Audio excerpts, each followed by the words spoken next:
અમદાવાદના ભદ્ર પરિસરની જેમ જ જગન્નાથ મંદિરની આસપાસ દબાણની સ્થિતિમાં કોઈ સુધારો નથી જોવા મળી રહ્યો।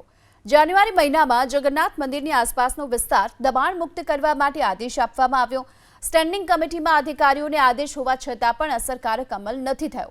ભાજપના ધારાસભ્યએ વોટ્સએપ ગ્રુપમાં મંદિર આસપાસના દબાણના મુદ્દે નારાજગી વ્યક્ત કરી અને એટલું જ નહીં, ફૂલના વેપારીઓ, શાકભાજીના ફેરિયાઓ અને અન્ય હંગામી દબાણો પણ યથાવત છે। સેન્ટ્રલ બ્રિજ પર ફૂલ ભરેલા કોથળા ગોઠવેલી સ્થિતિમાં જોવા મળ્યા। દબાણ શાખાની ગાડીઓ સ્થળ પર હાજર હોવા છતાં પણ માત્ર દેખાડા પૂરતી કાર્યવાહી કરવામાં આવી। એએમટીએસના બસ સ્ટેન્ડને ફેરિયાઓએ શાકભાજી વેચાણ કેન્દ્ર જાણે કે બનાવી દીધું છે।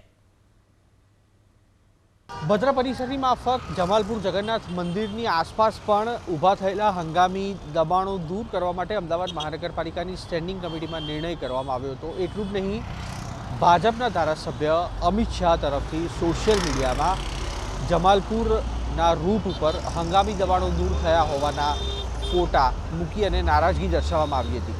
વાસ્તવમાં પરિસ્થિતિ કયા પ્રકારની છે? એબીપી અસ્મિતા હાલ જગન્નાથ મંદિરમાં પ્રવેશવાના માર્ગ ઉપર ઉપસ્થિત છે અને દ્રશ્યો રોડના બંને તરફ આપણે બતાવીશું। આ જે માર્ગ આપ જોઈ રહ્યા છો તે જમાલપુર સ્મશાનની બહારનો રસ્તો છે, જ્યાં આગળ અમદાવાદ મહાનગરપાલિકા તરફથી જે જાહેરાત કરવામાં આવી તેના ગણતરીના સમય સુધી આ ડ્રાઈવ છે તે કરવામાં આવી હતી અને હંગામી ધોરણે બેસતા જે ફેરિયાઓ છે તેમને દૂર કરવામાં આવ્યા હતા। પરંતુ ફરી એક વખત પરિસ્થિતિ આ પ્રકારની અહીંયા આગળ જોવા મળી છે, જ્યાં આગળ વધુ એક વખત ફેરિયાઓ છે તે અત્યારે આવવાની શરૂઆત થઈ ચૂકી છે।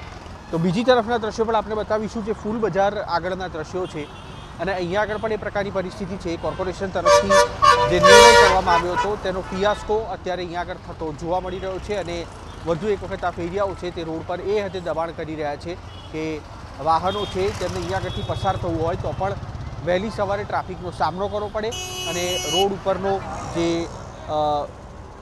વિશાળ એરિયા છે તે અત્યારે રોકાઈ ગયેલી હાલતમાં છે।